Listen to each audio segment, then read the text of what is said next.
I've discovered over the 125 cruises I've done before making this, that there's a bunch of things that you absolutely should do in your cabin before you even unpack. Not only can they set the cabin up and your cruise up for success, but also they could potentially avoid some rather difficult and uncomfortable situations, as you will discover. Welcome aboard. I'm Gary Bembridge. Let me tell you around the things you should do in the cabin before you unpack. Something that I never thought to check before, that I learned the hard way on my last cruise, was to do with security. Now, I've never actually thought to check whether my door of my cabin is actually locking or not locking. But on my last cruise, the door didn't lock. So I would head out during the day, or I would go to bed at night, not realizing that my door was always unlocked. The mechanism wasn't working. I actually only discovered per chance because a couple of days into the cruise, I realized I'd left my card inside the cabin, and I'd actually just tried the door and it was unlocked.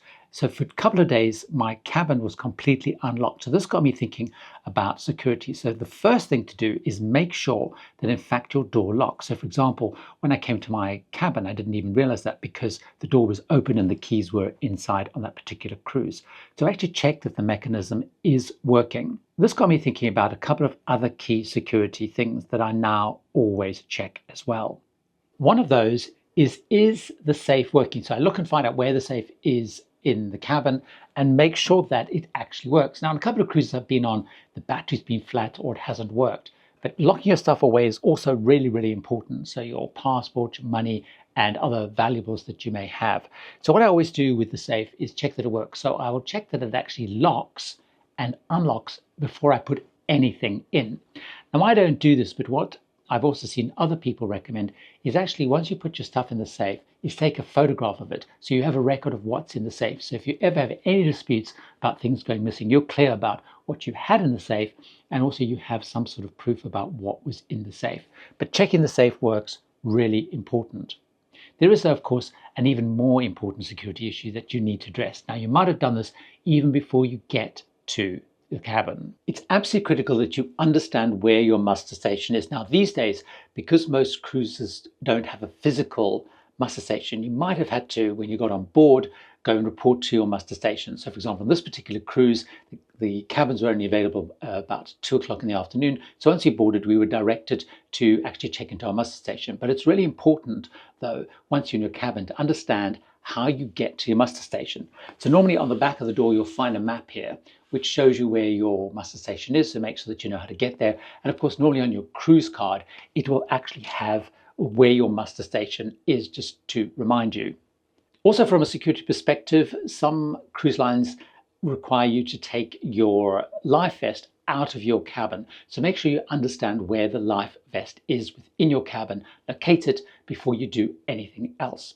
Normally what you also have to do is watch the safety video on the television, or some cruise lines you've been able to watch it on the app before, but get all that security stuff out of the way. Another security issue to consider is the privacy notification. So on more modern cruise lines, you'll often find there might be a button which you push, which has a red button to say do not disturb. You might have a button to say make up my room, not make up my room. So check that those are all working, because you want to make sure, if you don't want to be disturbed, no one's going to come stumbling in when you're having a nap or getting dressed or something.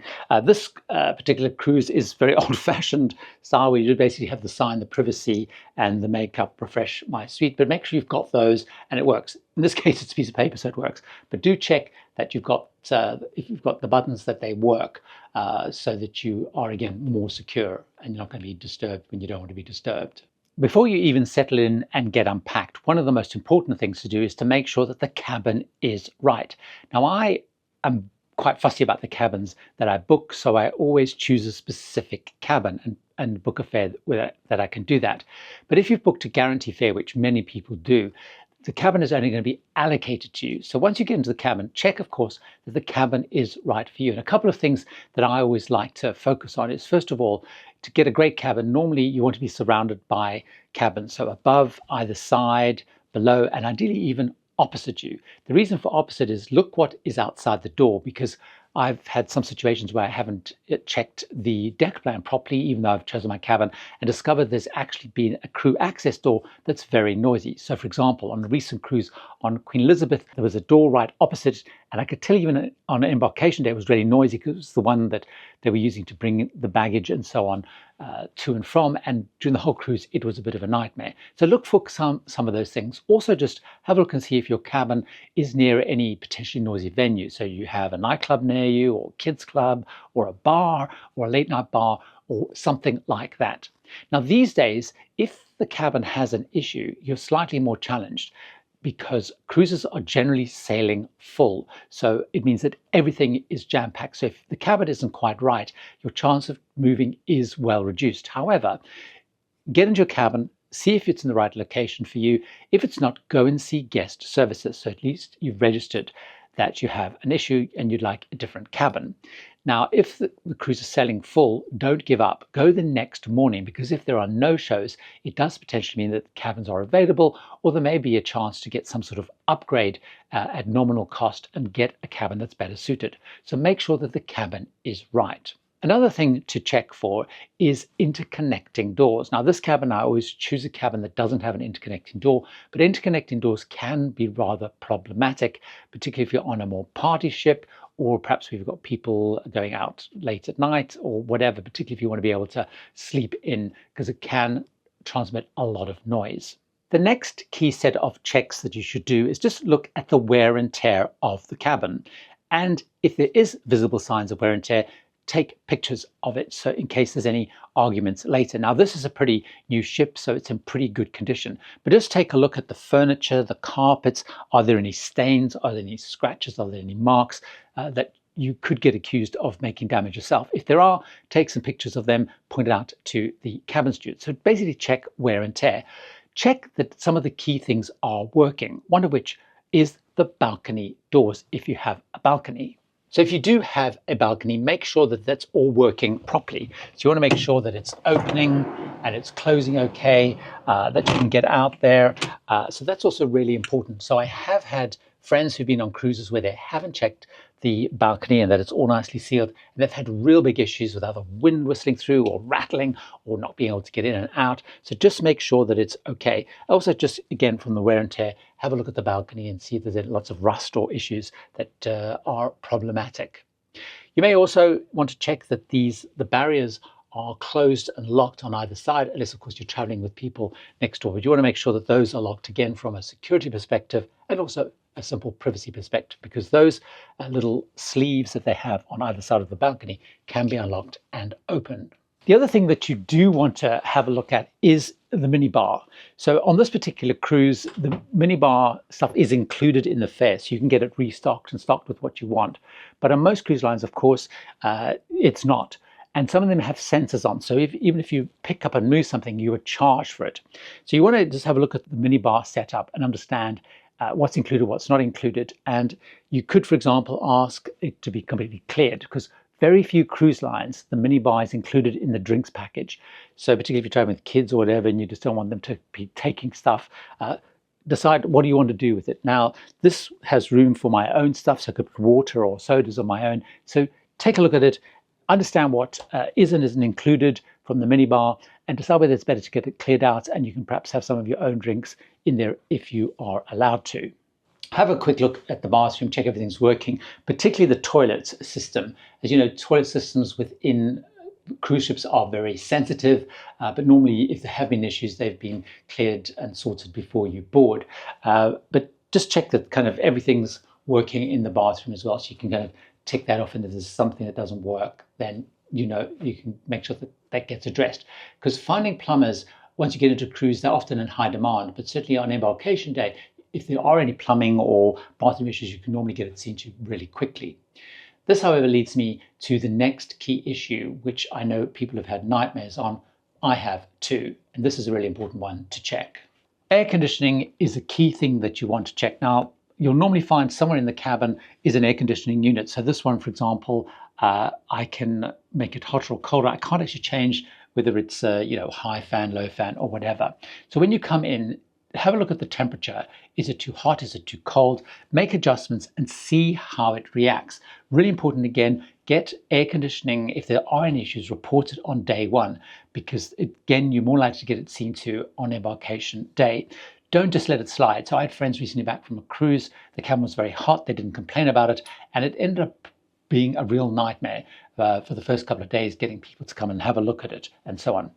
I've had similar issues with air conditioning where it was kind of rattling and kind of very noisy. And on the embarkation day, I went and said, look, my air conditioning is really rattly, it's very noisy. There's then a whole bunch of things around the bed that you do want to check. Obviously, the most obvious thing is check that the layout is as you want it. So I'm actually traveling solo on this. So the bed's put together as a double bed, but obviously if you want it set as twin beds or whatever. So just check kind of that's the right setup, and then the cabin steward if it's wrong, and they can easily reconfigure it. Now, a couple of other things to do with the bed is I, for example, like the bed to be relatively soft. So, I kind of check that the bed is kind of comfy. So if it's not soft enough for you, again, you can speak to the cabin steward. They can normally bring some mattress toppers to make it soft. If it's too soft for you, if you've perhaps got a back problem, again, talk to them, because sometimes they can bring a board or something to make the bed a little bit firmer. Again, do it on embarkation day, because then they can actually get it sorted pretty quickly. The other thing you might want to do is check the pillows. So for example, I like feather pillows. I find any other pillows, gives me headaches for some reason. So again, I check the pillows and ask the cabin steward for alternative pillows. So pretty much on every single cruise line, I've been able to get an alternative pillow, even if it's not a fancy cruise line that doesn't have kind of different types of pillows. But normally they can track down a feather pillow, or if you need some other kind of pillow. If you've got a very specific pillow need, it may be worth actually bringing that with you. So my partner is very specific about pillows, wants to have a memory foam pillow. Although it's not a big issue on cruise lines, and actually there's not many reports of it happening, one of the things these days that you want to do whether you stay in a hotel or a cruise is, of course, check for bed bugs. Checking for bed bugs is a relatively simple thing to do. You should also check right at the top there, because often bed bugs will hang around kind of the top. But really what you want to take a look at is lift everything up here. So if you've got, say, like a mattress protector or something like that, you basically lift it up. And what you really want to do is have a quick look just at these little fringe bits here, and have a look if there's any kind of marks. You also just want to have a look if you do have like a mattress protector, if again in those little seams you can see any little black marks, and also just generally have a quick look at the sheets to see if there's any sort of like little blood kind of stains, little sort of dark spots, because that's the sign that there's bed bugs. It's a pretty quick thing to do, just have a quick look around really at the corners at the top there and make sure there aren't any. Now, it's not a big issue on cruises at the moment. There's 1 or 2 cases where people are raising issues with the cruise line, but it's worth a check anyway. Also, what I do is I always check what kind of plug setups there are. So, is it US style plugs? Is it Euro style plugs? And also, what are the plugs by the bed? Are they USB-C or just normal USB? And if I don't have any of the attachments, see if the cabin steward can help out, or know that I do need to try and go to guest services, because sometimes you'll find if there's any people have left charges, you may be able to get one, or certainly at the next port I need to get various adapters. But normally I've found through a combination of the cabin steward or even the guest services sometimes can help out. So you want to know, have you got all the right charges? Now this room is pretty good. It's got a US charge, European style, and the next to the bed it's got USB chargers as well. The next set of checks are kind of around the paperwork and the setup. So I start with the daily program. It's called Passages on here, because that has some key information in. Often it'll have the itinerary, particularly if there's any itinerary changes, so check if anything has changed that I didn't know about. Here the itinerary is kind of the same, but also it'll have things like embarkation, disembarkation. It reminds me of perhaps adjusting some of the plans because we were in port longer or shorter than I'd really thought through. Also, if I've got to the cabin before lunchtime, so on this one we only got into the cabin after lunchtime, but if I've got early access to the cabin, is of course look at where the options are for dining for lunch. So particularly, I'm not a big fan of going to the buffet on embarkation day. It's a little bit mad. So I often look if there's other alternatives for that, whether it's casual dining or main dining room. The other thing in the daily program is also look at what offers there are. So there might be spa offers. So on the last cruise I was on, They had really good deals, for example, in the spa if you booked on embarkation day. Also, I look if there's any offers like the spa draw. So often what you'll have is the spa will, if you go and tour it, you'll get a raffle ticket, you go back at a certain time, they do a draw. If you're there, you get prizes, and I've been quite successful with that because a lot of people forget to go back for the draw. I look if the shop's doing any draws, so any of those kind of special offers. Then I look for any deals. So there might be deals on dining, or there might be deals, shopping deals, or any kind of deals that are going on. So for example, here there was actually some spa deals. Also, because I normally pre-book excursions so they don't get sold out, is I take a look at the tour tickets to make sure that all the excursions that I've booked are there, and also things like departure times. So for example, I had booked on this cruise a snorkeling adventure, but I booked the morning, but I saw they'd given me an afternoon departure. So I knew that I needed to go and kind of challenge that and check that. Also, what you normally find is you've then got a detail of all the excursions. So I just have a quick look through that and see if they've added any or any alternative ones that I want to do, so I can sort those out on embarkation day. Normally also in the cabin is dining information. So if you're on fixed dining, so early or late, I kind of check the card to make sure I've got the right time, and also give me the table number. And I will normally go from that and check where the table is, because if I go and check it early on, I have a greater chance of changing it. Often the maitre d' will be around at lunchtime, so I have a chance to change it. But if I've made specialty dining, so for example, I've got a list here of the specialty dining that I booked, I just make sure that those are all right. The other thing to check is perks and benefits. So there's two things to think about. First of all, if you've got status on any line, there will be certain status related things that you get. Normally there will be a letter from the loyalty manager or the loyalty club sort of welcoming you on board with whatever your status is and letting you know what the perks are. So I always have a check what the perks are so to understand what I'm going to get. Now also, depending on the cabin you've booked, there may be perks. Now I've booked what is a very nice cabin, but doesn't come with many perks. It's not very high grade on this particular ship. But on other ships I've been on where I've got a higher grade cabin, then there also should be a letter, like when I was on Royal Caribbean recently on 70 the Seas, which then laid out all of the perks that I've got, whether it's laundry or complimentary dining or free drinks vouchers or whatever they are.